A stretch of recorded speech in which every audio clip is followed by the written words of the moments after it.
여러분, 오늘 변화를 위한 길이라는 메시지로 말씀을 나누고자 합니다. 저희 교회 제가 느끼기에는 이 시즌에 가장 중요한 메시지가 아닐까 싶습니다. 저희가 이제 오중 사역 그리고 기름 부으심 사역, 성령 사역 이런 것들을 하고 있죠. 성령님이 역사하시면 정말 변화가 있습니다. 아멘. 이것이 바로 예수님께서 살아가셨던 삶이죠. 예수님은 말씀 자체이셨어요. 그분이 그냥 말씀 덩어리셨습니다. 말씀이 육신이 되신 분이시죠.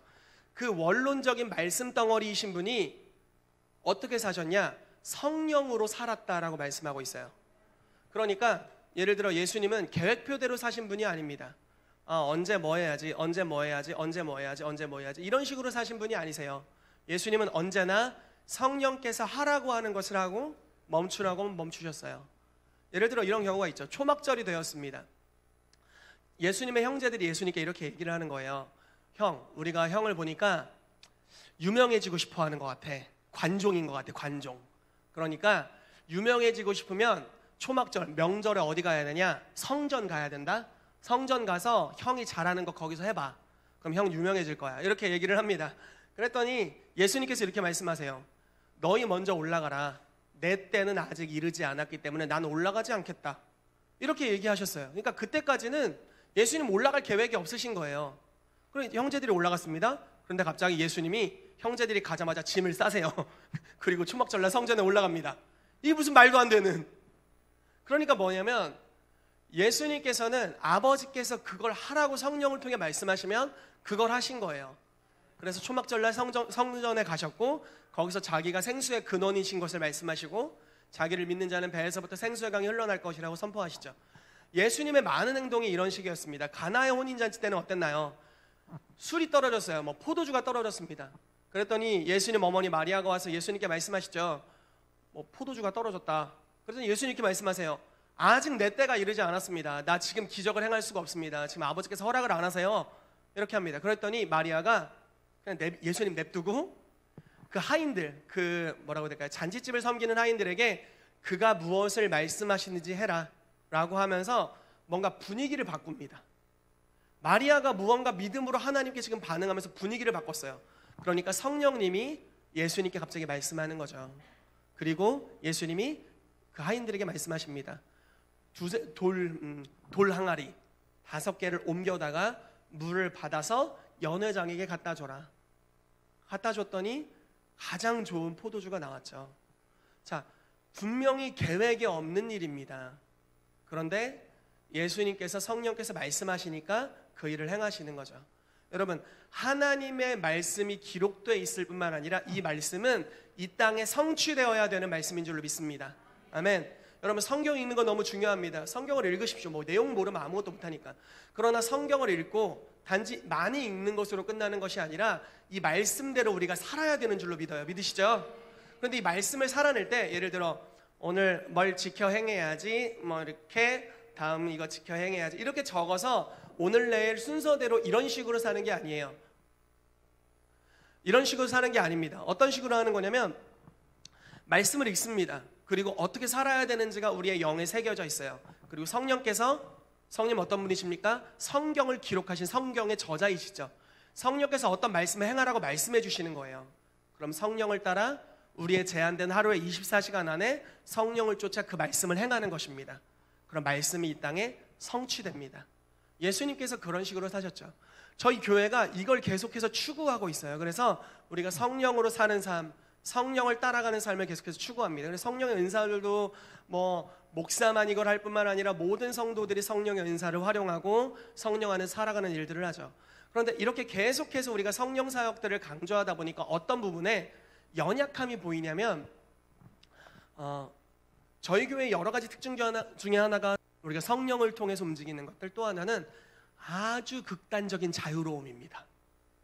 아주 자유롭잖아요. 저는 매여 있는 걸 굉장히 힘들어합니다. 자유로운 영혼이에요. 자유롭잖아요. 근데 이 자유가 진리 안에서의 자유여야 됩니다. 그리고 진리가 우리를 자유케 합니다. 믿으시죠?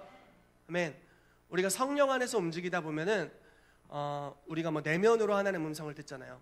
그럼 이제 이게 십자가가 선포되거나 또 주님을 향한 사랑의 열정이 강조되지 않은 채로 성령 안에서의 자유가 이렇게 강조되면 어떤 일이 발생하냐면 그냥 내 멋대로의 신앙이 됩니다. 그냥 오늘은 내가 기도해주고 싶어. 기도가 땡기네. 내가 오늘은 이은정 사모님을 위해 기도해줘야겠어. 기도가 땡긴다 하고 기도해줄 수 있어요. 이건 좋은 거죠. 자원하는 마음으로 하는 거니까. 그런데 어느 날은 교회도 오기 싫고 형제들과 무난하고 싶지도 않고 인사도 하고 싶지 않고 그냥 땅만 쳐다보고 싶고 그냥 죽고 싶고 그냥 미치겠고 그냥 내 감정이 그냥 환장하겠고, 그러므로 나는 나를 존중한다. 아무것도 하지 않는 거죠. 누가 다가옵니다. 그러나 내 마음은 오늘 저 사람을 쳐다보고 싶지 않아. 그럼 쳐다보지 않는다. 네가 어떻게 생각하든 그게 중요한 게 아니라 내 자유야.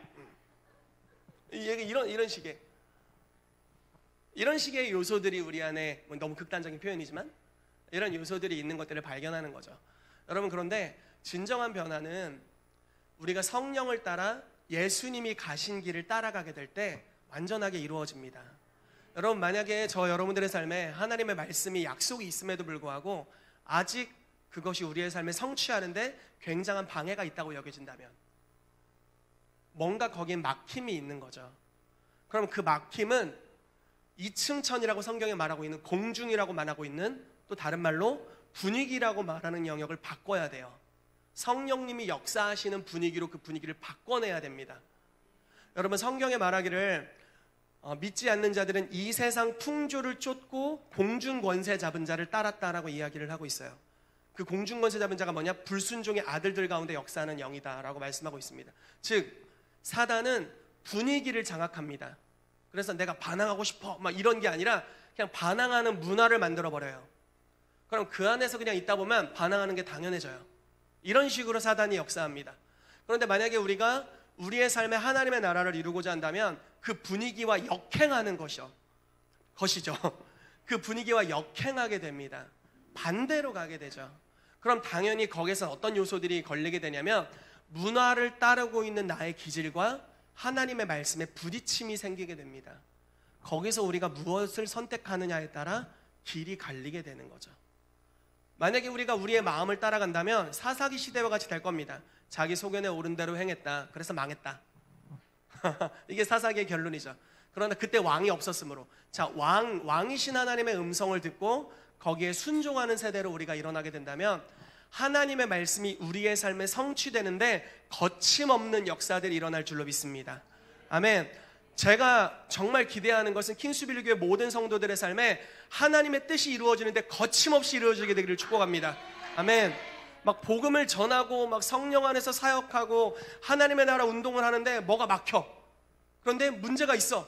그런데 이 사람이 포기를 하지 않고 계속 성령을 쫓아가요. 그래서 또 돌파가 되고 또 돌파가 되고 또 돌파가 되고, 이게 사도행전의 역사죠.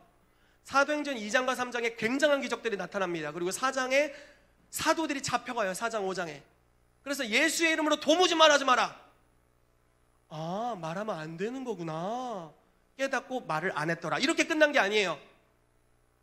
야, 네가 뭔데 말하지 말라고 하냐? 예수님 말씀하라고 하셨고 자기에게 순종하는 자들에게 주신 성령님도 말하라고 하는데 우린 말할 거다. 이러고 그냥 집에 가가지고 또 말하는 거예요. 또 복음을 또 말하고. 그러니까 복음이 더 흥왕하고 자기를 핍박했던 자들이 계속 개종을 하는 거예요. 사도 바울이 되기 전에 사울이 미쳐가지고 교회를 핍박하고 스데반을 죽이는데 거기 참여했었고 막 다 죽이죠. 예수를 증거한다는 이유로 막 죽어요. 복음이 막히는 줄 알았어. 이제 사람이 죽었으니까. 여러분, 이 교회 다니다가 누구 죽었어? 상상이 되세요? 이 자유로운 세계에서 이 교회 나오시다가 죽으셨어. 상상이 되냐고요? 그래도 여기 나오실 거예요? 전 나올 건데. 그러니까 그런 상황이 지금 부딪힌 거죠. 그래서 이제 기독교 끝났다. 이제 예루살렘의 기독교는 끝났구나. 이렇게 여겨질 때 어떻게 됩니까? 성도들은 계속해서 기도합니다. 그랬더니 그 사울이라는 사람이 변화돼 버리네요. 헤로드 왕이 미쳤어 어느 날. 그래서 교회를 족쳐야겠다라는 마음이 들었습니다. 여러분, 그 세 제자가 있어요. 예수님의 가장 친밀한 세 제자 베드로, 야고보, 요한입니다. 야고보를 죽였어요. 성공했네. 와, 3명의 제일 친밀한 제자 중 하나를 죽였어. 그런데 유대인들, 자기의 정치권 안에 있는 자들이 너무 기뻐하는 거예요. 와, 이거 괜찮다. 베드로도 죽여야겠다. 베드로도 죽이기로 다음날 죽는 날입니다. 사형 선고 받아가지고 이거 발 묶이고 차고에 체인 상태로 가만히 있습니다. 밖에서 간수들이 지키고 있어요. 몇 중으로 지키고 있었어요. 그런데 이렇게 성경에 표현되어 있어요. 교회는 기도하더라. 교회가 포기하지 않고 계속 기도하는 거예요. 그러니까 어떤 일이 발생합니까? 천사가 삥 하고 나타납니다. 그러니까 갑자기 베드로가 묶인 게 다 풀려요. 그러더니 천사가 옆구리를 발로 찼다고 그럽니다. 옆구리를 툭툭 치며 일어나라, 나가라. 그래서 꿈인가 하고 나왔더니 감옥 바뀐 거야. 정신을 차려보니까 천사가 자기를 꺼집어냈어요. 그래서 복음이 막히지 않고 계속 선포되고, 그렇게 사도를 죽였던 헤로당은 어떻게 됐는 줄 아세요? 그 다음 날이 되었습니다. 베드로가 없어. 그래서 베드로의 간수였던 사람들을 다 죽입니다. 그리고 아주 의기양양하게 어느 도시에 가서 연설을 합니다. 그날 연설이 대박 쳤어요. 너무 잘한 거야. 그러니까 그 지역 사람들이 말하기를, 와, 이건 신의 소리다. 이거는 사람이 이렇게 연설할 수 있는 게 아니고 신이 말씀하신 거다. 이렇게 이야기를 합니다. 그런데 성경에 표현되기를, 헤롯이 주께 영광 돌리지 않으므로 천사가 치니 벌레 먹어 죽으니라. 여러분, 천사가 쳤는데 어떤 방식으로 죽었냐면요, 벌레 하나 때문에 죽었어요. 그 위대한 왕이, 사도를 죽일 정도로 위대한 왕이고 권력이 있고 그 나라에서 그 사람 건들 사람 아무도 없는 왕이 복음을 대적했는데, 분명히 복음이 망해야 되는데 그 왕이 그냥 벌레 한 마리로 죽었어요. 여러분, 하나님의 가장 연약한 것이 사람보다 강함을 믿습니다. 아멘. 복음이 거침없는 거예요. 이거는 뭐 말릴 수가 없는 거예요. 대적하면 다 죽고, 아니면 대적하는 자 변화되고, 둘 중에 하나야. 바울은 대적하다 지가 변화됐고 헤로당은 지가 죽었네. 그런 역사로 복음이 거침없이 흘러가는 거예요. 왜 그런 일이 있을까요? 사도들의 마음에, 성도들의 마음에 타협이 없는 신앙이죠. 하나님의 말씀이라면 세대의 분위기와 내 욕심과 내 어떠함과 상관없이 하나님의 말씀에 순종한 것입니다. 그들은 첫 계명을 지킨 거예요. 마음과 뜻과 성품과 힘을 다하여 주 너의 하나님을 사랑하라 라고 하신 말씀을 계속해서 지켜 행하는 거죠. 상황에 타협하지 않는 거예요. 아, 오늘은 내 기분이 언짢음으로 나는 성령을 따라 살지 않겠다. 이것이 내게 주신 자유. 아니, 이런 자유는 주신 적이 없어요. 이런 자유는 자유가 아니에요. 진리로 말미암아 진리가 우리를 자유케 하는 거죠. 우리가 주님께 순종하기로, 언제든지 순종하기로 결단할 때 아무것도 하고 싶지 않은 이 속박된 마음으로부터 우리를 자유케 하시는 것이 진리인 줄로 믿습니다. 아멘. 그러므로 우리가 주신 자유, 우리에게 주신 자유가 무엇인지에 대한 분별이 우리가 필요하겠고, 예수 그리스도를 극단적으로 사랑하는 세대가 우리 가운데 일어나게 되기를 예수 이름으로 축복합니다. 그래서 우리가 성령을 쫓는 삶을 정말 마음과 뜻과 성품을 다해서 하나님을 사랑하면서 하게 될 때, 저와 여러분들의 삶에 막힘이 있었던 어떤 영역들의 돌파가 일어날 것을 예수 이름으로 선포합니다. 아멘. 아멘. 드디어 설교를 시작하도록 하겠습니다. 요한복음 14장 6절 같이 읽을게요. 시작.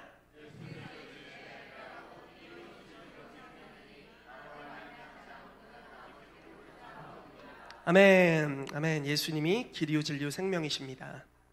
자, 변화를 위한 길에 대해서 나누도록 하겠습니다. 변화의 공식, 어떻게 세상이 바뀔 수 있는지, 어떻게 사람이 변화될 수 있는지에 대한 부분을 나누고요, 공중이라는 부분에 대해서 나누려고 합니다. 공중을 차지할 때 변화가 임한다. 그리고 하나님의 임재를 어떻게 이 땅에 풀어놓을 수 있는지에 대해서 세 가지를 오늘 나누도록 하겠습니다. 자, 말씀 읽어볼게요. 마태복음 12장 22절 29절인데요 좀 길죠? 같이 한번 큰 목소리로 차근히 읽어보도록 하겠습니다. 시작. 그때 귀신 들려 눈 멀고 말 못하는 사람을 데리고 왔거늘 예수께서 고쳐주심에 그 말 못하는 사람이 말하며 보게 된지라.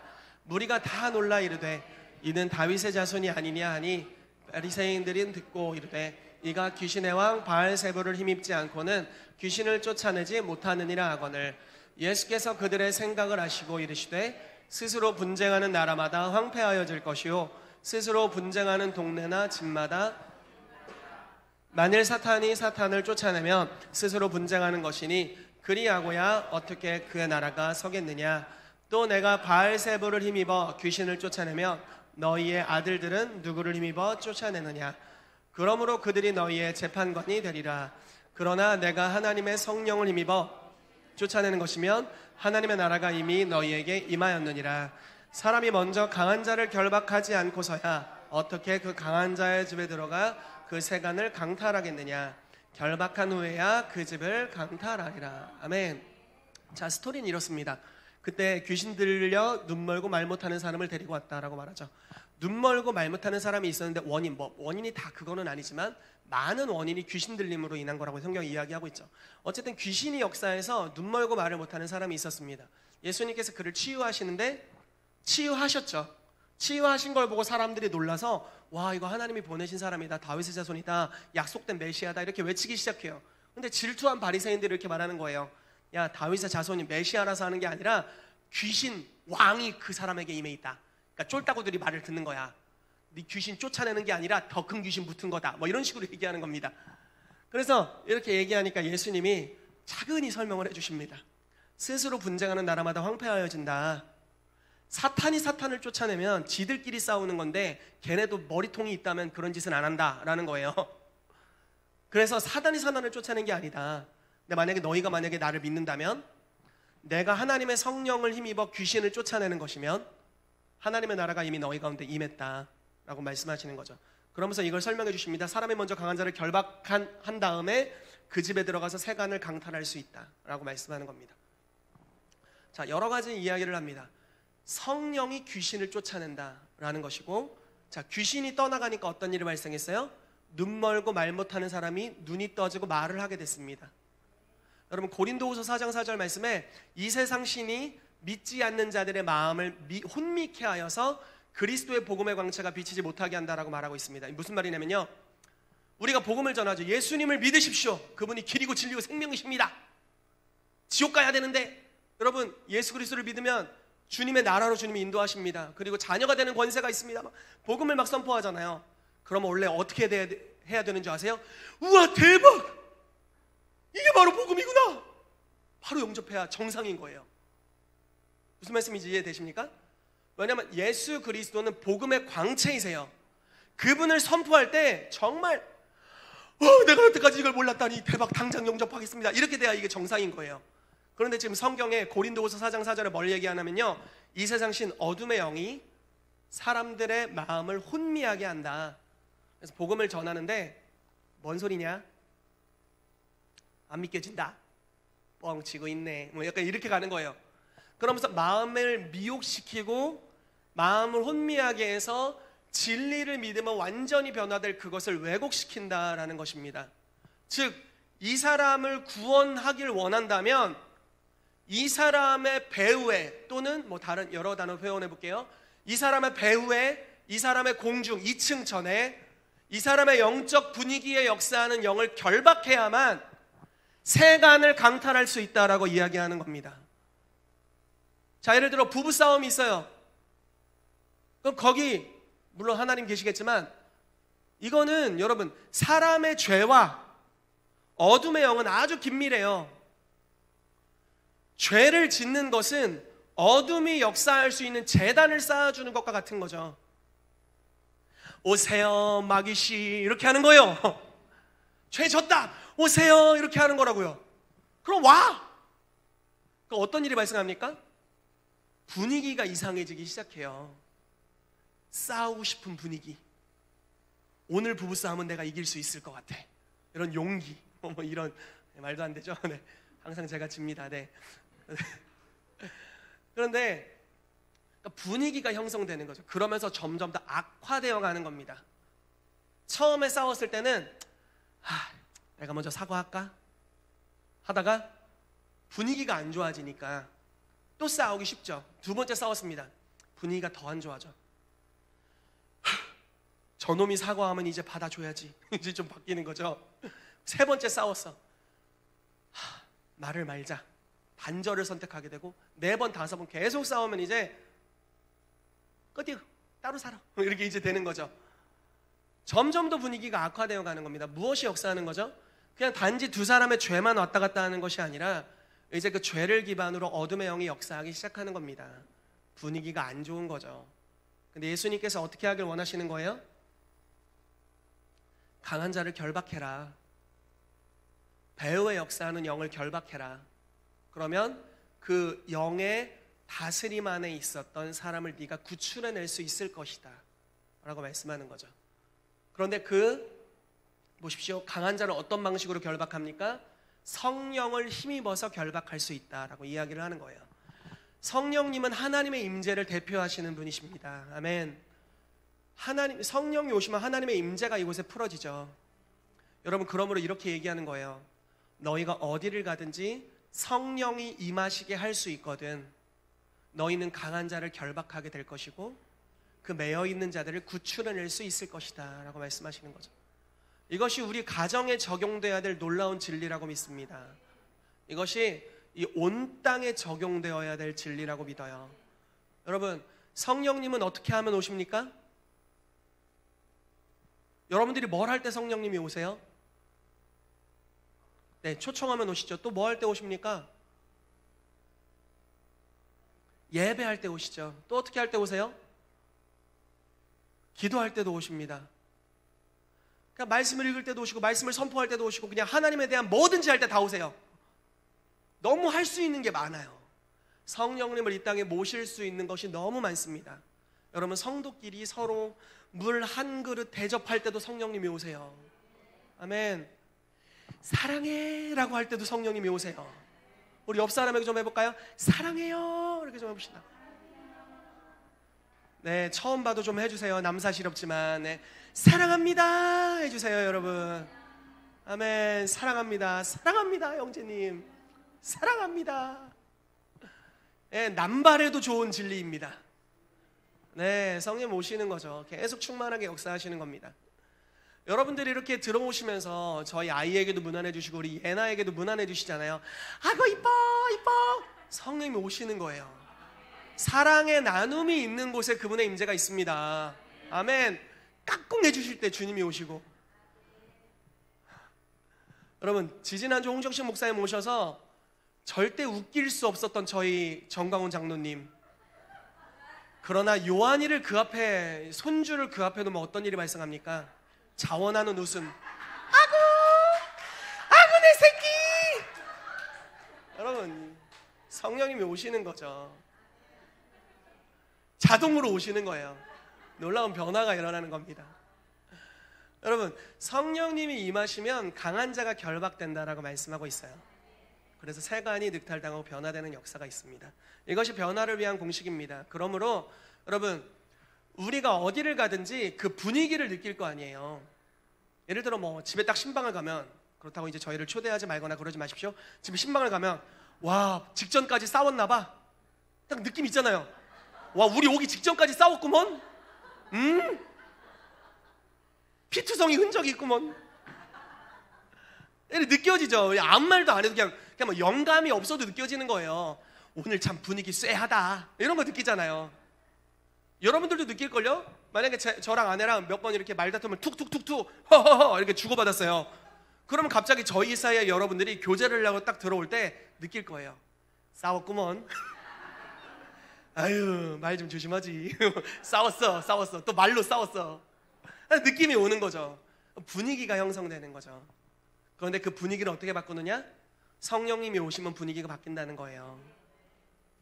여러분, 그런데 그 성령님을 모시기 위해서 분위기가 어떻게 바뀔 수 있냐면, 문제는 이겁니다.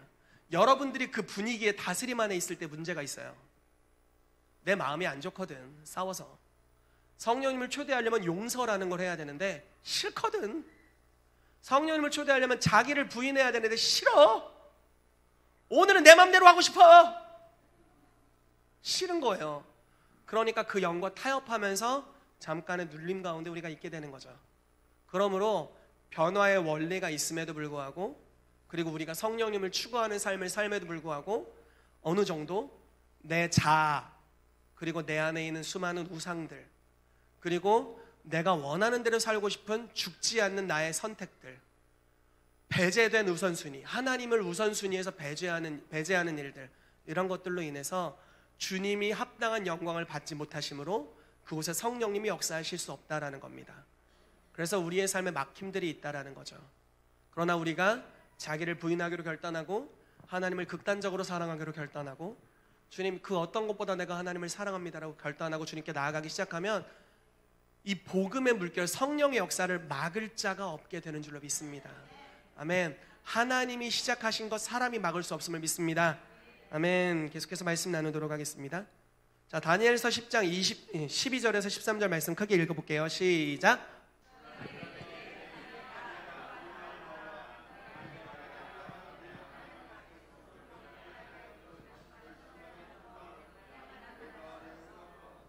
내가 내 말로 말미암아 왔느니라. 그런데 바사 왕국의 군주가 21일 동안 나를 막았으므로 내가 거기 바사 왕국의 왕들과 함께 머물러 있더니 가장 높은 군주 중 하나인 미가엘이 와서 나를 도와주므로. 아멘. 여기 뭐 군주 이야기도 많고 얘기가 나옵니다. 자, 스톤이 이렇습니다. 다니엘이 기도하기로 결정했습니다. 뭔가 큰 환상을 봤는데 두렵고 떨리는 환상이었고 중요한 메시지가 있는 것 같았습니다. 해석이 되지 않았어요. 그래서 기도하기로 결단했습니다. 그래서 21일간 금식을 하며 기도했대요. 근데 이렇게 이제 천사가 와서 이야기를 해주는 겁니다. 아마 가브리엘 천사인 것 같아요. 그가 내게 이르되 다니엘아 두려워하지 말아라. 네가 깨달으려 하여 내 하나님 앞에 스스로 겸비하기로 결심하던 첫날부터 너의 말이 응답을 받았으므로 내가 내 말로 말미암아 왔느니라. 자, 무슨 말이냐면요, 여러분들이 무언가 작정해서 기도한 첫날부터 천사가 온다라는 거예요. 여러분, 천사가 온다라는 건 보통 이야기가 아닙니다. 천사가 온다라는 건 시편 100편 말씀에 이런 말씀이 있어요. 능력이 있어 여호와의 말씀을 행하는 천사들이라고 표현됩니다. 즉, 천사는 무엇을 위해 오냐? 여러분들이 기도한 기도의 응답을 이 땅에 풀어놓는 권능을 가지고 온다라는 거예요. 천사가 파송된다는 게 굉장히 중요하죠. 그래서 가브리엘 천사가 파송된 거예요. 그래서 첫날 파송됐습니다. 그런데 무슨 문제가 있었냐면요, 바사 왕국의 군주가 21일 동안 자기를 막았대요. 바사 왕국의 군주가. 자, 이게 다른 번역으로 이렇게 되어 있습니다. 바사 왕자. 바사라면 뭔지 모르겠죠. 페르시아 들어보셨죠? 페르시아 왕자가 날 막았다, 이렇게 얘기하는 겁니다. 그러면서 내가 그들과 함께 머물러 있었다. 그런데 가장 높은 군주 중 하나인 미가엘, 많이 들어봤죠? 천사장이죠. 네, 천사장 미가엘, 천사장을 지금 군주라고 표현합니다. 천사장 미가엘이 나를 도와주어서 내가 올 수 있었다라고 표현을 합니다. 여러분, 이스라엘이 70년 동안 포로 생활을 했습니다. 그리고 포로 생활이 70년 만에 마칠 것에 대해서 예레미야가 예언을 했습니다. 다니엘은 그것을 계수했어요. 언제가 70년이 될까? 그런데 자기가 포로로 잡혀온 첫날부터 계수하면서 매일마다 멸망한 예루살렘 성전이 있는 곳으로 하루에 3번 고개를 들어서 기도합니다. 계속된 기도가 있었던 거죠. 그런데 70년이 찬 거예요. 이제 해방될 때가 됐다라는 것을 알았습니다. 그리고 기도하기로 결단한 겁니다. 그리고 계속된 기도를 주님께 올려드리죠. 기도를 하는데 하나님이 응답하는 천사를 지금 파송한 거예요. 예언되었고 너가 기도함으로 내가 너의 기도에 응답해서 이스라엘을 이제 포로로부터 해방시키겠다라고 응답하는 천사가 오고 있는 겁니다. 그런데 뭔가 막고 있어요. 분위기를 주관하는 어떤 영이 막고 있는 겁니다. 그 영의 이름은 바사 왕자, 페르시아 왕자, 바사 군주라고 표현되어 있습니다. 막혔어요. 21일 동안. 다니엘이 뭐 했을까요? 분명히 응답이 와야 되는데 응답이 오지 않아 21일 동안 계속해서 분위기를 바꾸기 위해 금식하며 기도합니다. 내가 뭔진 모르겠는데 계속 기도하는 거예요. 분위기가 바뀔 때까지 계속 기도하는 겁니다. 그리고 21일 후에 다니엘의 기도로 말미암아 천사장이 하나 더 파송됩니다. 미가엘이 와서 맡아주고 있을 때 뚫렸어요. 이제 견고한 진이 뚫어졌어요. 그리고 자기의 삶의 응답을 가지고 옵니다. 여러분, 이스라엘 70년 포로 생활 때 누가 이스라엘을 해방했는 줄 아세요? 자, 이스라엘은 바벨론 포로 생활을 70년을 했습니다. 그런데 누가 이스라엘을 포로로부터 해방시켜 주었나요? 그 왕의 이름이 누군가요? 그 왕이 소속된 나라의 이름이 어딘가요? 페르시아 왕 고레스입니다. 바사 왕 고레스. 자, 보십시오. 70년 만에 해방되리라는 약속이 있어요. 그런데 이루어지지가 않아. 왜냐하면 분위기를 장악하는 영이 있는 거예요. 사단의 목적은 항상 무엇이냐면 때와 법을 변개시키는 겁니다. 즉 하나님의 시즌에 하나님 백성이 도달하지 못하게 하는 영. 그걸 어떤 방식으로? 정신을 괴롭게 하고 분위기를 어지럽힘으로 그것을 합니다. 예루살렘에 하나님의 나라가 도래해야 되고 성전이 새로 건축되어야 되고 포로들이 해방되어야 되죠. 그런데 이루어지지 않고 있는 거예요. 날은 다가왔는데 이루어지지 않아. 왜냐하면 분위기가 뚫리지 않았어. 2층천이 뚫리지가 않았어요. 그러므로 다니엘이 기도하는 거죠. 계속된 기도, 계속된 기도, 계속된 기도. 그런데 어느 순간 분위기가 바뀝니다. 그리고 천사장이 자기에게 메시지를 전달해줘요. 왜 막혔는지 아니? 바사 국왕이, 바사 왕자가 나를 막았어. 그런데 이제 뚫리기 시작했다.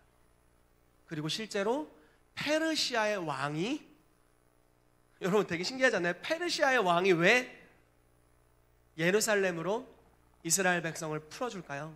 자기가 소유하고 있으면 훨씬 더 부유해지고 부강해지는 건데요. 그런데 그는 풀어주는 정책을 사용합니다. 나중에 이제 역사적으로 보면요, 고레스 왕, 페르시아 고레스 왕이 에스더의 영향을 받았다라는 이야기가 있습니다. 에스더가 페르시아 쪽이었나요? 아무튼 아수에로 왕, 아무튼 모르겠습니다. 나중에 이학기 전사님에게 물어보십시오. 모르는 건 다 저분에게 물어보시고 아는 건 저에게 말씀해 주시면 좋습니다. 아무튼 그래서 고레스 왕이 이제 풀어주는 역할을 합니다. 자, 저와 여러분들의 삶에 하나님의 약속이 있는데 아직 도달하지 않았다. 그렇다면 뭔가 막혀 있는 거죠. 그럼 어떻게 해야 됩니까? 그걸 돌파시키는 어떠한 것을 해야 됩니다. 분위기를 바꿀 수 있는 어떤 일을 해야 돼요. 여러분, 저는 하나님의 말씀이 지금보다 더 빠른 속도로 이루어져야 된다라고 믿어요. 제 삶에도 하나님이 약속하신 뭔가 좀 빨리 이루어지는 편이긴 합니다. 그런데 이것도 느리다고 믿어요. 원래는 초대교회는 훨씬 빠르다고 믿습니다. 제가 항상 고민했던 것 중에 하나가 이거예요. 정말 제 와이프에게도 이야기하지 않은 고민을 여러분들에게 말씀드리겠습니다. 뭐냐면요, 사도행전을 보면 성도들이 너무 극단적이에요. 너무 극단적으로 살아. 그러니까 하나님을 추구하는 데 있어서 물론 이제 책이니까 갈등이 느껴지지 않는 수준으로 극단적으로 순종만 해요. 베드로가 별로 갈등도 안 하는 것 같아. 그냥 계속 주님이 가라니까 가고 막 핍박 받으면 왜 하고 또 계속 가고. 바울은 40번에 한 번 감한매 40대 맞으면 죽나 봐요. 그래서 39대 군장을 때리는 건 두드려 맞는 건데 그걸 3번이나 맞았대요. 여러분, 오늘날 매는 누가 맞아요? 어린애만 맞아요. 어린애. 여러분, 만약에 제가 어디 가서 여러분 저 매 맞고 왔어요, 말이 돼요? 근데 사도 바울은 다 나이가 드셔서 맞았어. 복음을 위해서. 굉장히 수치스러운 일이죠. 그러나 그게 그래도 멈출 수 없는 거예요. 그래도 굉장히 극단적으로. 제가 처음에 사명을 받았던 레마의 말씀이 뭐였냐면요, 사도행전 20장에 하나님의 복음, 하나님의 이 은혜의 복음을 증거하는 일을 마치려 하면은 나의 생명을 조금도 귀한 것으로 여기지 않노라 라고 말씀하신 아주 부담스러운 말씀을 어떤 목사님이 저한테 주면서 하루에 기도 3시간씩 하라고 막 성경을 30초씩 읽으라고 그랬어요. 그러면서 너를 지구촌 선교사로 쓰겠다고. 그래서 할렐루야 지구촌 선교사, 되게 있어 보이더라고요. 괜히 막 선교사 하는 것보다 지구촌 선교사니까 더 있어 보이더라고요. 아무튼 그렇게 믿었는데, 아무튼 제 갈등은 이거였어요. 흐름이 너무 빠르다. 너무 빠르다. 내가 과연 이 삶을 살 수 있을까? 막 보기만 해도 숨이 찬 거예요. 사도행전 있는데 막 숨이 차. 그때 막 또 심장도 안 좋았지. 그러니까 숨이 차요.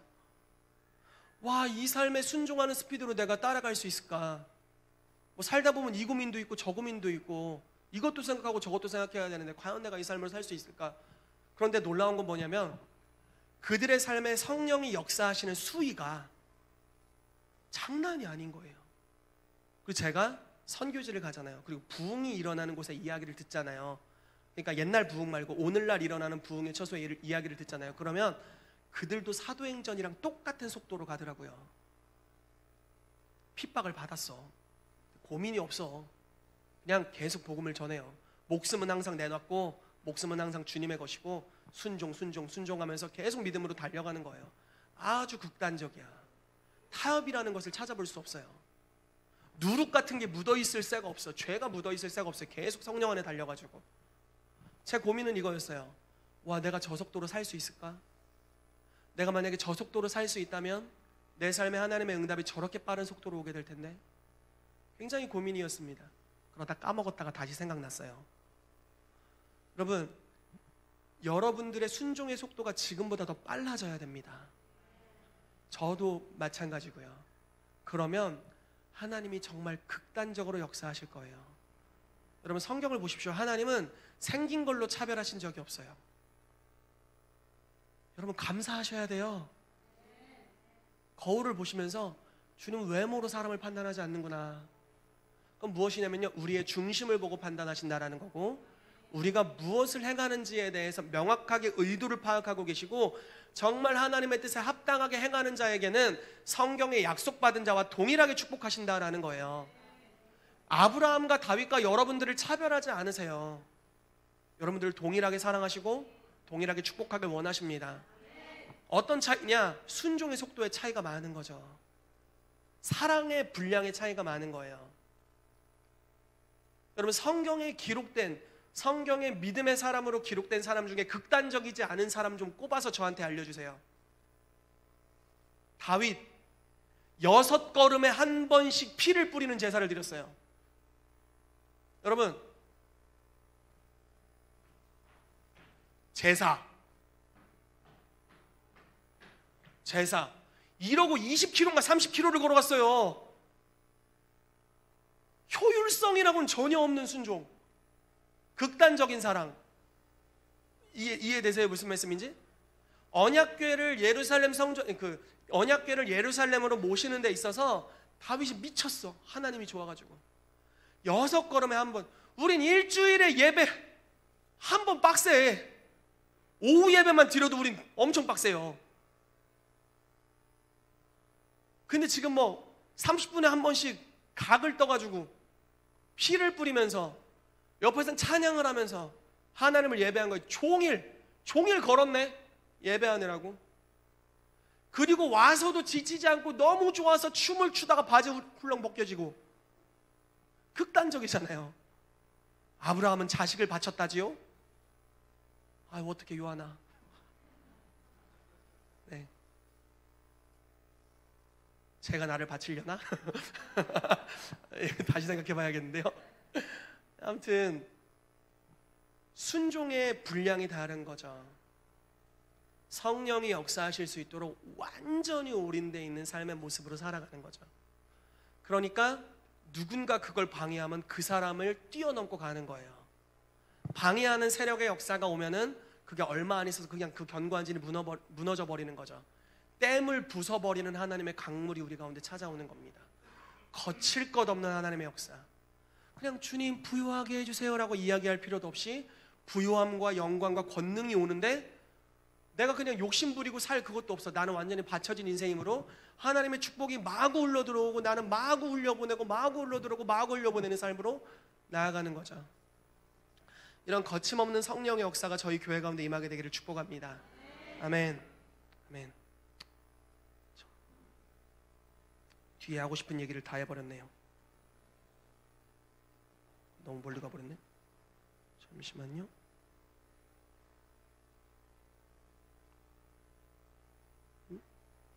어디 갔니? 맞습니다. 자, 에베소서 2장 2절 말씀 같이 읽어볼게요. 시작.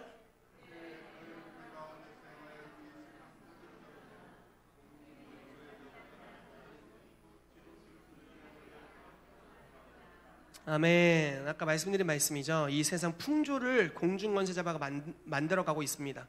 그리고 불순종의 아들들 가운데 역사하는 영이다라고 표현하고 있고요.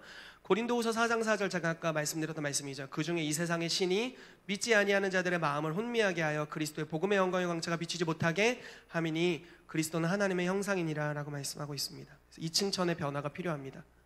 자, 아까 읽었던 말씀이죠. 성령을 힘입어 귀신을 쫓아내면, 즉 강한 자를 먼저 결박해야 세간을 득탈할 수 있다라는 겁니다. 한 공산국가였어요. 그러니까 소련의 다스림을 받았던 공산국가였는데 이제 소련이 해체되면서, 제가 나라는 정확하게 기억이 안 나지만 그 나라에 가서 복음을 전했다고 합니다. 전도지를 나눠주는 거죠. 여기서 막 찬양을 하면서 전도지를 나눠주는 겁니다. 예수님 믿으세요, 예수님 믿으세요, 예수님 믿으세요 하는데 다 버리고 가는 거예요. 그냥 하루 이틀이 아니라 계속 일주일 넘게 다 버리고 가. 예수님 다 버리고 가는 거예요. 그래서 뭐가 있다, 이 분위기가 뭐가 있다 라고 그 선교팀이 느꼈습니다. 그리고 예배하기 시작했어요. 그러면서 주님의 음성을 듣는 겁니다. 주님, 뭡니까? 이 분위기를 장악하는 영이 뭡니까? 그랬더니 주님이 이렇게 말씀하셨대요. 교만의 영이 이 땅에 있구나. 그래서 사람들이 복음을 발로 밟는 거야. 그럼 주님, 저희가 어떻게 하길 원하십니까? 너희가 교만의 반대는 겸손이지 않니? 엎드려서 주님을 예배해라 라고 말씀하셨대요. 그래서 길바닥에서, 그 전도하던 그 길바닥에서 다 엎어졌대요. 그리고 주님을 예배한 겁니다. 자, 분위기가 어땠겠어요? 처음에 엎어질 때 분위기가 어땠겠냐고요? 성령 충만했을까요? 아니요, 엄청 부끄러웠을걸요? 안 그래도 교만해서 자기를 멸시하는 눈빛으로 막 쳐다보고 있는데 거기서 더 낮아짐으로 간 거죠. 그리고 엎드린 상태로 주님을 예배했습니다. 다시 일어나서 전도지를 나눠줬습니다. 예수님을 영접하기 시작하는 거예요. 분위기가 바뀌었어요. 완전히 분위기가 새로워졌습니다. 분위기를 바꿀 때 강한 자가 결박되면 세간이 늑탈되는 것입니다. 이번에 캠프를 했는데요, 첫날 분위기 쉽지 않았어요. 그런데 예배를 인도하시는 전사님이 첫날 예배를 인도하기 전에 이렇게 애들을 이제 불러 모으시더라고요. 다 앞으로 나오세요 하면서 우리가 주님을 사랑해야 된다고, 우리가 주님 앞에 뛰어야 된다고 이러면서 막 설득을 하시더라고요.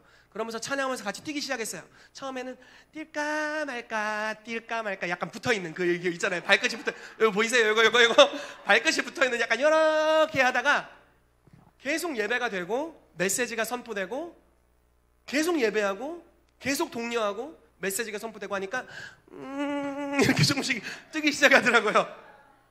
그러더니 둘째 날이 되니까 분위기가 완전 달라지는 거예요. 사람들이 다 뛰고 있어. 셋째 날이 됐더니 뛰다 다리 아픈 애들이 저한테 오더라고요. 다리가 아파요, 치유해 주세요. 치유받고 또 가서 뛰더라고요. 그러니까 셋째 날이 됐을 땐 예배가 멈출 수가 없었어요. 주님을 경배하거나 기도해서 우리가 멈춰지지가 않아요.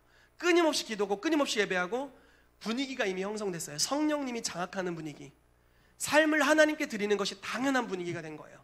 그래서 막 삶을 주님께 바치고, 어떤 분들은 막 한 달에 뭐 그 시간의 11조를 드린다고, 막 저희 교회도 나간 지체들 있나요? 시간의 11조를 드리겠습니다. 한 달 30일 3일간 금식하겠나이다. 뭐 이런 사람들 일어나고, 제가 거기 저는 아직 안 나갔어요. 네, 잘 먹을 건데 아무튼 나가신 분들이 있어요. 그리고 뭐 삶을 드리면서 결단하고 이런, 그게 당연한 분위기로 점점 바뀌어가는 것을 봤습니다. 어떤 일이 일어난 겁니까? 영적 분위기가 바뀌니까 그 분위기 안에 있는 사람이 바뀌는 거죠. 여러분, 변혁은 이런 식으로 일어나는 거예요. 변화는 이런 식으로 일어나는 겁니다. 가정에 변화를 주길 원한다면 가정의 분위기를 무엇이 장악하고 있는지 보셔야 돼요. 그리고 성령이 오셔서 그 분위기를 바꾸시도록 해야 됩니다. 아멘. 그렇게 하면 여러분들이 그 분위기를 바꿀 수 있습니다. 여러분들이 사업을 하는 분이라면 내 사업에 어떤 것이 지금 분위기를 차지하고 있는지 아셔야 돼요. 성령님께서 분위기를 차지하고 계시다면 너무너무 반가운 소식이죠. 그분이 더 역사하실 수 있도록 우린 기도하고 또 믿음으로 무언가 사업을 하는 겁니다. 그러나 그렇지 않다면 분위기를 바꾸는 무언가를 해야 됩니다. 공중을 변화시킬 때, 공중을 차지할 때 변화가 오게 되는 줄로 믿습니다. 아멘. 아멘. 그래서 여러분, 이제 강조하길 원하는 것은 하나님의 성령이 오셔야 분위기가 바뀌는데, 아멘이시죠? 어떻게 성령이 우리 가운데 임하시게 할 수 있느냐라는 거예요. 어떻게 그게 가능하냐? 성경에는 아주 옛날부터 있었던 유일한 한 길에 대해서 말씀하고 있어요. 바로 이 말씀입니다. 같이 읽어볼까요? 시작.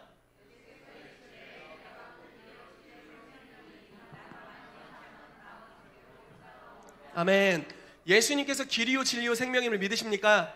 아멘. 이것은 천국에 대해 말씀하셨을 뿐만 아니라 하나님 아버지의 임재로 나아가는 길에 대해서 이야기를 하고 있는 거죠. 여러분, 예수님께서 우리의 길이 되십니다. 이건 여러 가지 영역으로 적용될 수 있어요. 예수님을 여러분들이 믿으면 하나님의 임재를 경험할 수 있죠. 믿으시죠? 또 하나, 예수님이 가셨던 삶의 방식으로 여러분들이 그 발자취를 따르게 되면 그것이 하나님의 임재로 가는 길입니다. 아멘. 여러분, 이렇게 말씀하고 있습니다. 십자가의 도가 멸망하는 자들에겐 미련한 것이요 구원을 받는 우리에게는 하나님의 능력이다. 십자가의 도, 길도자거든요. 십자가의 길은 멸망받을 자들에겐 뭐 저거 뭐 저렇게 자기를 부인하며 살아, 편한 대로 살거라 이렇게 얘기하죠. 그러나 구원받을 우리에게는 그 길이 자유케 되는 길이고 하나님의 영광을 경험하는 길이고 가장 행복한 길이고 능력의 길이다라고 말씀하고 있는 거죠. 예수님이 가셨던 길을 발자취를 쫓는 것이 하나님의 임재로 나아가는 길이라고 말씀하고 있습니다. 계속해서 보도록 하죠. 자, 복음의 이중적 성격입니다. 선물이에요.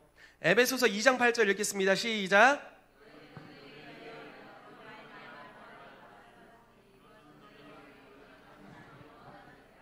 아멘. 여러분, 구원이 하나님의 선물임을 믿으세요? 아멘. 선물입니다. 여러분들이 한 게 없어요. 아무것도 안 했어요. 여러분들 그냥 주신 거예요. 예전에 제가 복음을 전했던 우리 조폭 형님을, 그 형님한테 막 목사 때려가지고 불구 만들었다고 하고 이래서 제가 그때 전도사였는데 나도 불구 되겠구나 그랬는데 결국은 제가 전한 복음을 받아들였습니다. 그런데 어떻게 됐냐면 복음을 전했어요. 형이 죄를 많이 졌다고 저한테 얘기를 했는데 죄 지면 지옥 갑니다. 그런데 예수님께서 형의 죄를 위해서 대신 벌을 받으셨어요. 그게 십자가에서 당하신 고난입니다. 그러므로 형이 예수님을 영접한다면, 믿는다면 하나님께서 구원을 형에게 선물로 공짜로 주시는 겁니다. 믿으실래요? 그랬더니 너 구라면 죽는다 그러더라고요. 그래서 구라가 아닙니다 이렇게 이제 이야기를 하고 예수님을 영접하는 기도를 같이 했습니다. 그리고 나서 구원을 받은 거죠. 전에 어떻게 살았던지 상관없어요. 어떤 숭악한 죄를 지었던지 예수님의 십자가가 그 죄보다 더 큽니다. 모든 죄의 대가를 다 지불하신 거죠. 그래서 구원을 값없이 얻습니다. 하나님은 어마어마한 대가를 지불하셨고, 즉 아들을 죽이실 수밖에 없는 상황이셨고, 우리는 그 어마어마한 희생의 제사를 거저 믿음으로 받을 수 있습니다. 이것이 복음의 선물적인 특성이죠. 그런데 하나가 더 있는 거예요. 무엇이냐면요, 좁은 길이라고 말씀하고 있는 거예요. 선물인데 좁은 길이야. 참 아이러니죠.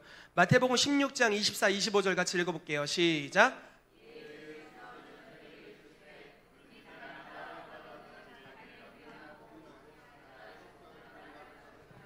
누구든지 제 목숨을 구원하고자 하면 잃을 것이요 누구든지 나를 위하여 제 목숨을 잃으면 찾으리라. 아멘.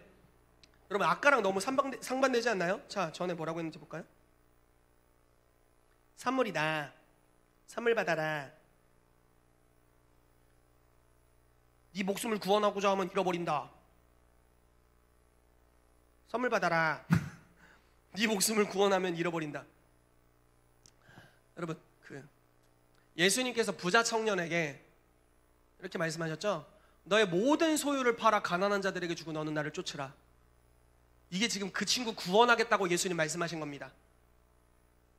어느 날 예수님이 육체로 여러분들에게 현현하셨어요. 딱 나타나서 집을 팔아라, 냉장고를 팔아라, 땅을 팔아라, 가난한 자들에게 나눠주고 나를 쫓아와라. 이 중에 구원받을 자가 몇 명이나 될까? 헌금 시간에 우리 찬양은 집 팔고 땅 팔고 냉장고 팔아, 기어이 그 밭을 사고 말 거야, 우리 찬양하는데 지금 구원의 콜링인 거예요. 이거는 자, 이런 말씀도 있죠. 복음은, 하나님의 나라는 무엇과 같냐? 밭에 감추인 보화와 같다. 한 소장농이 밭을 일구다가, 이거 자기 밭이 아니죠, 밭을 일구다가 틱! 뭔가 발견했어. 파보니까 보물단지야. 막 이 밭보다 더 비싸. 이게 훨씬 비싸. 그래서 어떻게 합니까? 모든 소유를 다 팔았어요. 그래서 이 밭을 사버렸어. 이 보물이 여기 있다는 걸 모르는 사람은 미쳤다고 하는 거예요. 야, 너 그 밭 사서 뭐하게? 너 당장 굶어 죽어. 그런데 이 소장농은 알고 있는 거죠. 아, 니들이 모르는 걸 나는 알고 있어. 보물이 여기 있어. 그래서 모든 걸 바치는 게 아깝지가 않은 거예요. 하나님이 자기의 목숨을 버려 희생하면서 주신 선물이 있는데, 내가 갖고 있는 건, 내 육체적으로 갖고 있는 건, 내 바지, 뭐 신발, 뭐 시계, 뭐 옷, 뭐 차, 뭐 자동차, 뭐 이런 거랑 비교, 내 지식, 내 자존심, 내 뭐 명예, 이런 거 다 필요 없어. 그냥 그거 다 팔아. 그래서 이걸 사요. 최고의 가치니까.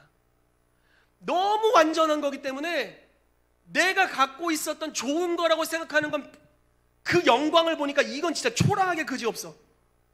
바울이 볼 때 이건 똥 같았다 이렇게 얘기해요. 배설물 같았대요.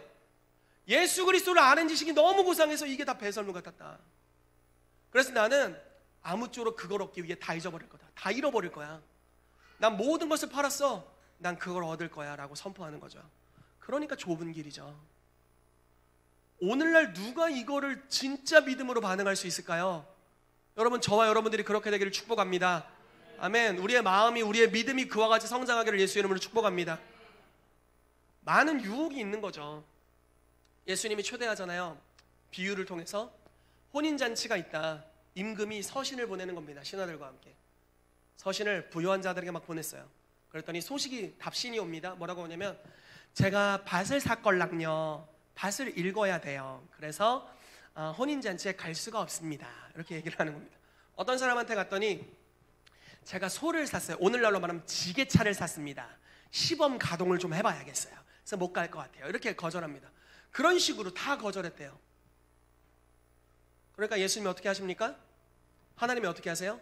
거리에 가서 이 땅에 못 가진 자들에게 가라.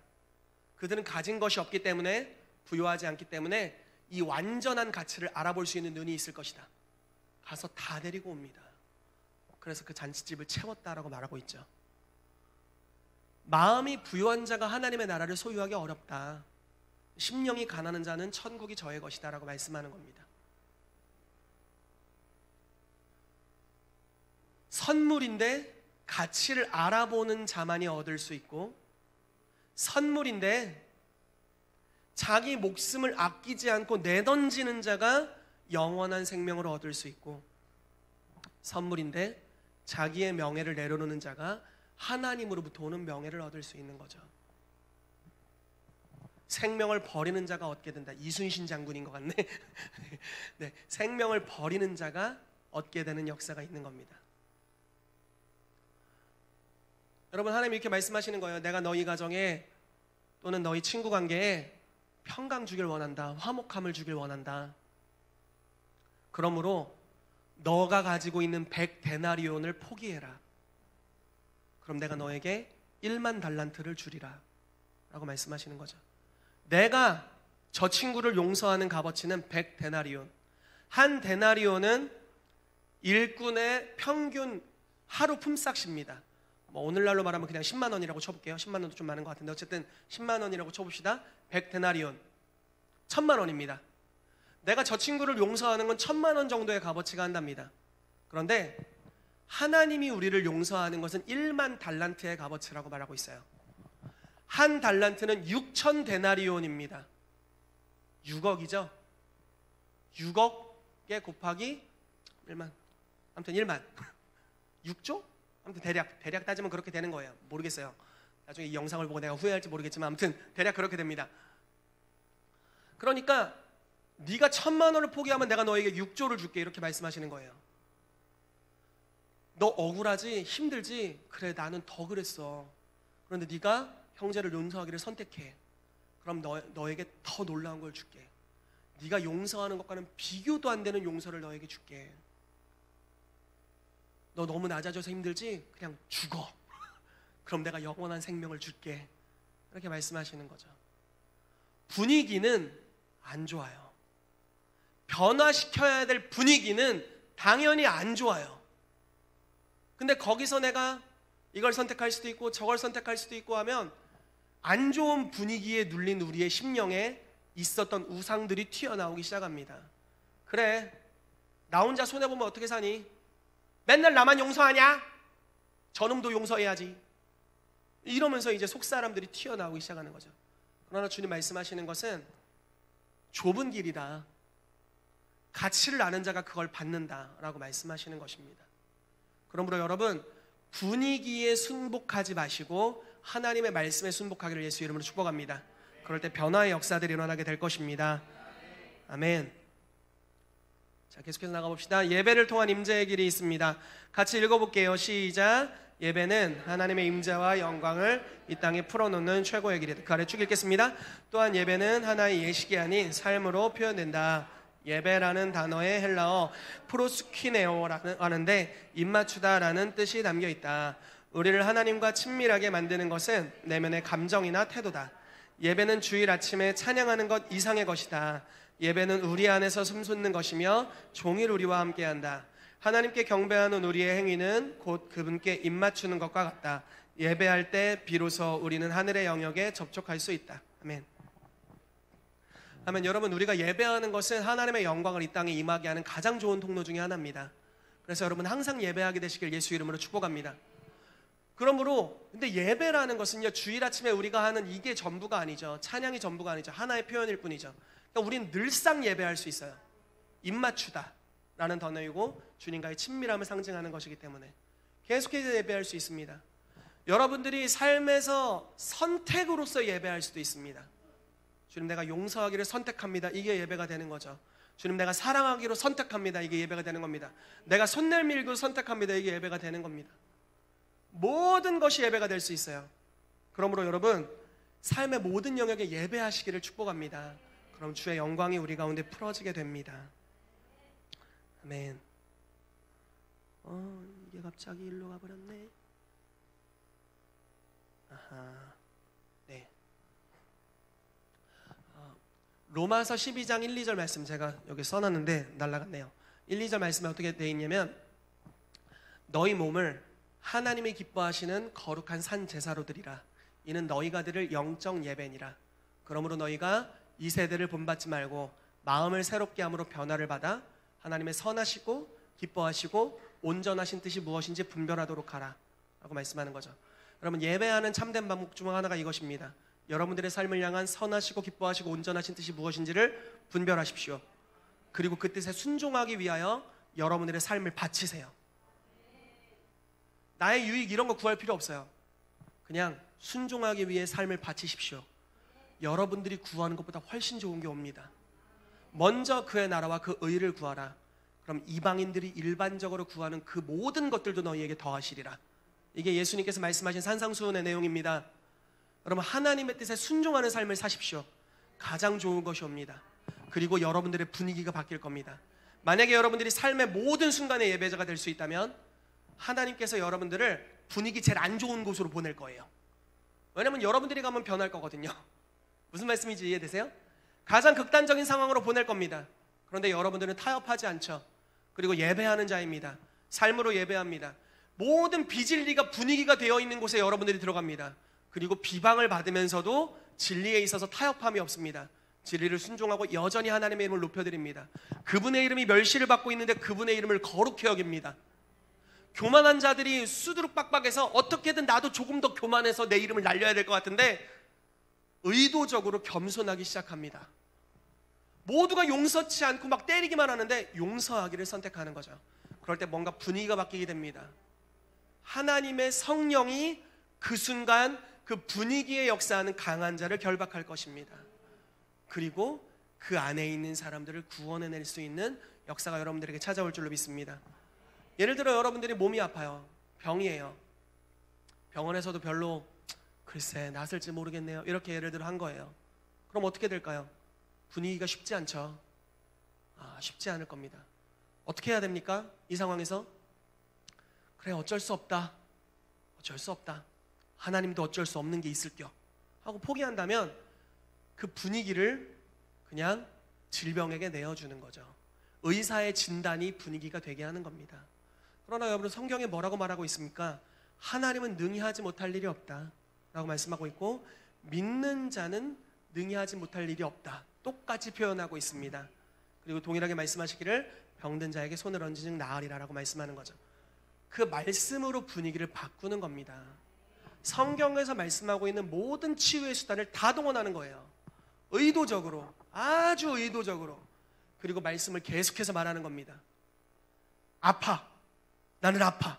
그러나 하나님이 치유할 것이다 라고 선포하는 거예요. 나는 지금 병들었어. 실제로 보면 병이 있어요. 그런데 이사야 53장을 선포하는 겁니다. 그가 채찍에 맞음으로 난 낫다.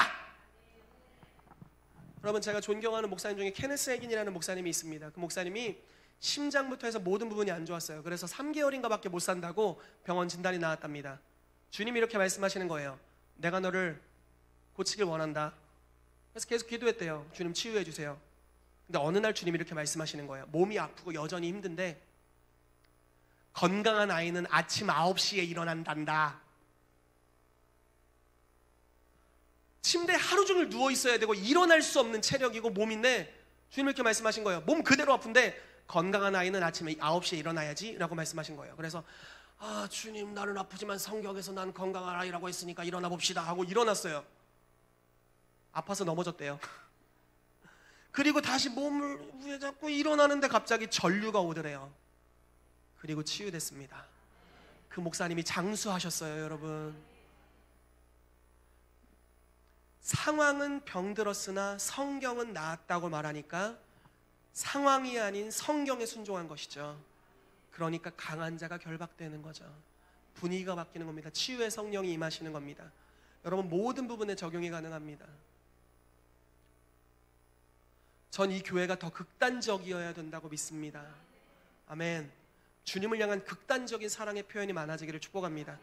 제가 어렸을 때 율법주의에 딘 적이 있어가지고 저도 율법주의로 막 제 아내 보고 기도해 제가 막 팀원들에게 기도해, 졸면 안 돼, 기도해 이러면서 막 엄청 쪼았거든요. 그러면서 저도 저 스스로 쪼고 제가 다른 사람을 쪼고 이러면서 자랐기 때문에 극단적인 헌신의 율법주의가 가미될 때 얼마나 파괴적일 수 있는지를 경험했습니다. 근데 이번에 캠프를 섬기면서 무엇을 경험했냐면요, 자원하는 사랑에 대한 것들을 경험했어요. 율법이 아니다, 누가 강요하는 게 아니죠. 여러분, 모든 것이 가합니다. 자유하십시오. 주일 예배 빠지셔도 돼요. 휴가도 다녀오셔도 되고요.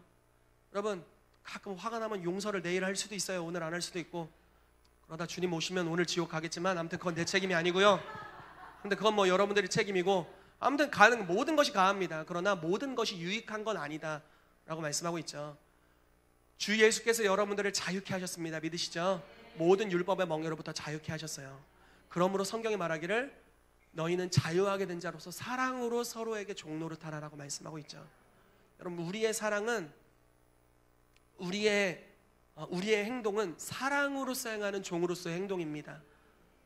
그러므로 뭐 누가 성경 보라고 뭐 하루에 30장 안 보면 지옥 갑니다 이렇게 얘기하는 게 아니라, 내가 주님을 사랑함으로 성경을 더 보는 거죠. 내가 주님을 사랑함으로 더 예배 시간에 빨리 오고 주님을 예배하고 높여드리고. 아멘. 여호수아에게 누가 모세의 영광이 떠난 다음에 그 자리에 있으라고 했나요? 아무도 그런 사람 없죠. 그냥 본인이 하나님의 영광이 너무 좋은 거예요. 모세도 갔어. 심지어 하나님의 영광도 떠났어. 근데 여호수아만 거기 멀뚱멀뚱 있는 거예요. 좋다, 하나님의 영광. 계속 갈망하는 겁니다. 특별히 사랑한 그 사람을 하나님 리더로 세우시죠.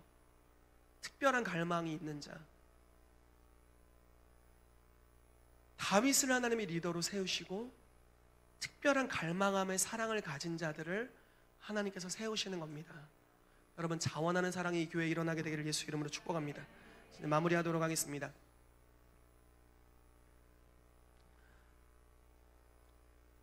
자, 누가복음 10장 42절 말씀인데 같이 읽어볼게요. 시작.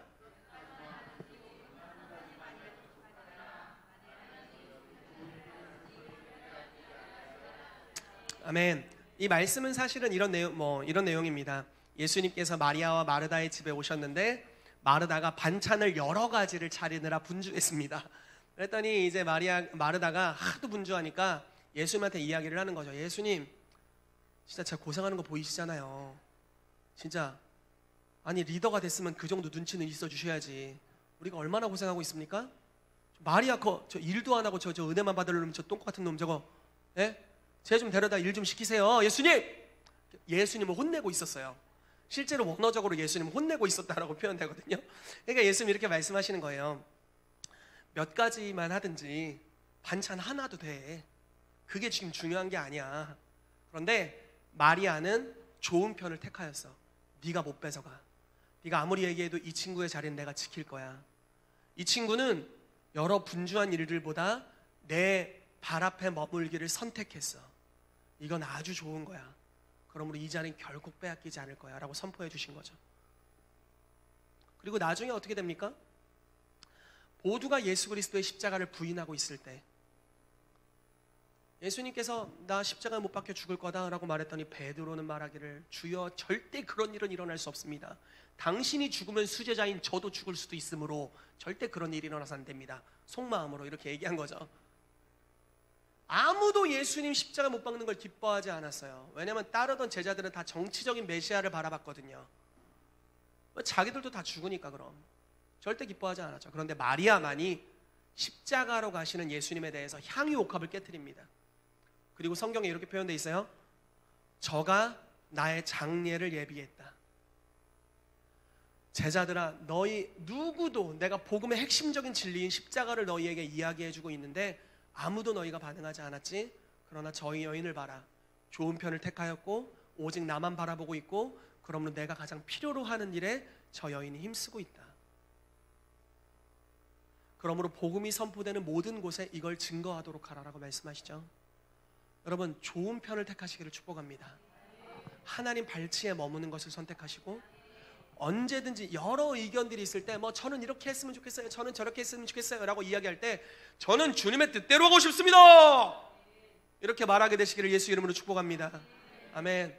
그러므로 여러분들이 항상 주님 편에 거하게 될 때 주님께서도 그걸 지켜주실 거예요.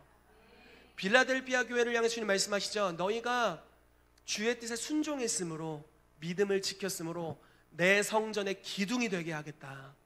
뽑히지 않을 것이다 라고 말씀하시는 거죠. 여러분, 뽑히지 않은 하나님의 사람들 되시기를 축복합니다. 그러므로 여러분들이 세상을 변화시키고자 하신다면, 변화시키는 자가 되길 원하셔서 이 교회로 오셨다면, 이제 여러분들, 저와 여러분들이 할 것은 이것입니다. 성령님을 항상 임하시게 하는 예배자들이 되십시오. 어떻게 성령님을 임하시게 할 수 있느냐? 예수님이 가신 길을 따라가면 그곳에 항상 성령님이 계십니다.